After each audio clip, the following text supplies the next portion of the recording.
എന്റെ ഈ ചാനൽ നിങ്ങൾ സബ്സ്ക്രൈബ് ചെയ്യുക, ഷെയർ ചെയ്യുക, ലൈക്ക് ചെയ്യുക, സൈഡിലുള്ള bell button Ding Ding Ding Ding അമർത്തുക.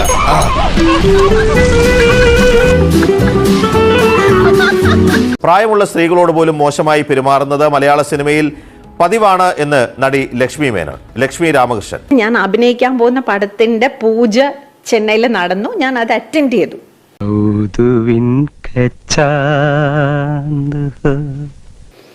ഓക്കെ, അപ്പൊ ഞാൻ ആ പടത്തിലുണ്ട്. ന്യൂസിലൊക്കെ എന്റെ പേരും വന്നു.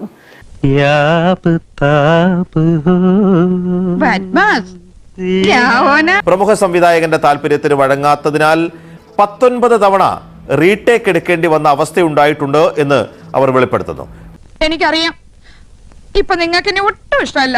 കൊച്ചിയിലെ ഹോട്ടലിലേക്കുള്ള ക്ഷണം തള്ളിയതിനാൽ ഒരു ചിത്രത്തിൽ നിന്ന് ഒഴിവാക്കപ്പെട്ടെന്നും ലക്ഷ്മി ഏഷ്യാനെറ്റ് ന്യൂസിനോട് പറഞ്ഞു.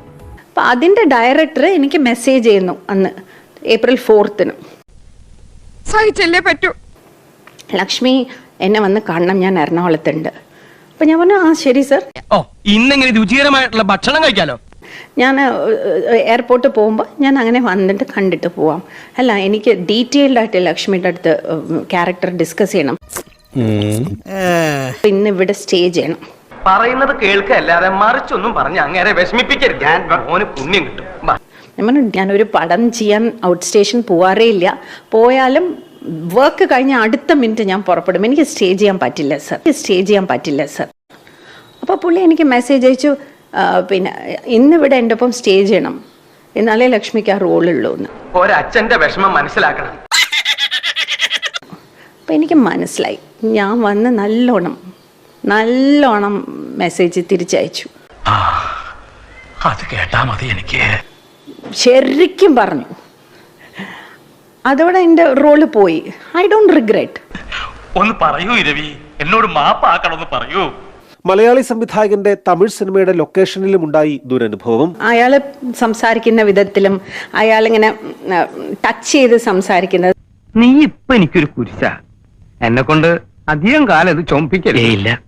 ചിലപ്പോൾ നമ്മൾ ഫീൽ ചെയ്യില്ല, ചിലപ്പോൾ നമുക്കതൊരു ഇറിറ്റേഷൻ ആവും. നമ്മൾ കംഫർട്ടബിൾ അല്ലെങ്കിൽ ഞാനത് പെട്ടെന്ന് പറയും, ഐ എം നോട്ട് കംഫർട്ടബിൾ എന്ന്.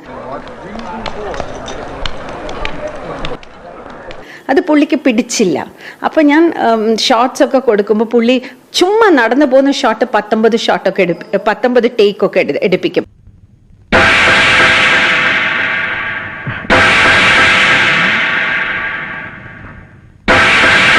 പിന്നെ പറയും ഈ മുഖത്തിൽ ലൈറ്റ് അടിക്കണ്ട, കാണാൻ കൊള്ളത്തില്ല എന്നൊക്കെ പറഞ്ഞ് വലുതായിട്ട് സെറ്റിൽ പറയും.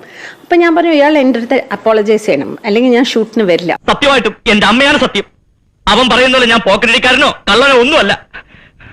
മത്തായിച്ചേട്ടനെ പോലെ തങ്കപ്പെട്ടൊരു മനുഷ്യനെ തെറ്റിദ്ധരിക്കരുത്. തമിഴ് സെറ്റുകളിൽ ബഹുമാനം ലഭിക്കും, എന്നാൽ ഹേമ കമ്മിറ്റി പോലൊന്ന് മലയാളത്തിൽ മാത്രമേ സാധ്യമാകൂ എന്നും പറയുന്നു സംവിധായകയുടെ വേഷത്തിലും തിളങ്ങിയിട്ടുള്ള ലക്ഷ്മി. പണ്ടേ അവൻ എന്നെ കണ്ടൂടാ. അവൻ എന്നെ പറ്റി വല്ല വിവരങ്ങളും പറഞ്ഞിട്ടുണ്ടാവൂലേ. ഡിലേഡ് ആണെങ്കിൽ പോലും വന്നില്ലേ, റിപ്പോർട്ട് പുറത്തു വന്നില്ലേ. വിഷമം പറഞ്ഞാ മതി, മത്തായിച്ചേട്ടന് മനസ്സലിയൊന്നും പറഞ്ഞു. അത്രയെങ്കിലും നടന്നല്ലോ. താൻ എന്റെ പിന്നാലെ നടക്കണേ. താൻ തന്റെ മുറി പോയിട്ട് വൃത്തിയാക്കടോ. ഇങ്ങനെ മറിച്ചിരുന്നോ അങ്ങനെ മറിച്ചിരുന്നോ, ഞാൻ ചിലപ്പോ കുഴിച്ചു മൂടും.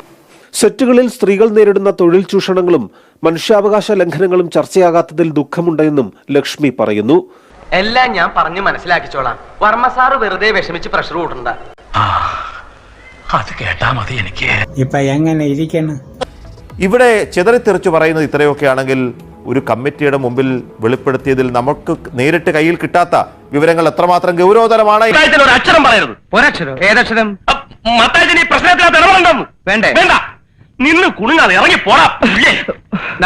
എന്തുകൊണ്ടാണ് ആ 4.5 വർഷം ഒന്നും സംഭവിക്കാതെ റിപ്പോർട്ട് തുടർന്നൊക്കെയുള്ള ചോദ്യങ്ങൾ വീണ്ടും വീണ്ടും ഉയർന്നു വരികയാണ്. നീ എന്റെ കൂടെ നിന്നാ മതി. ഇവനെ അല്ല, ഇവന്റെ അച്ഛനെ വരെ നമുക്ക് ചൊൽപ്പടിക്ക് നിർത്താം.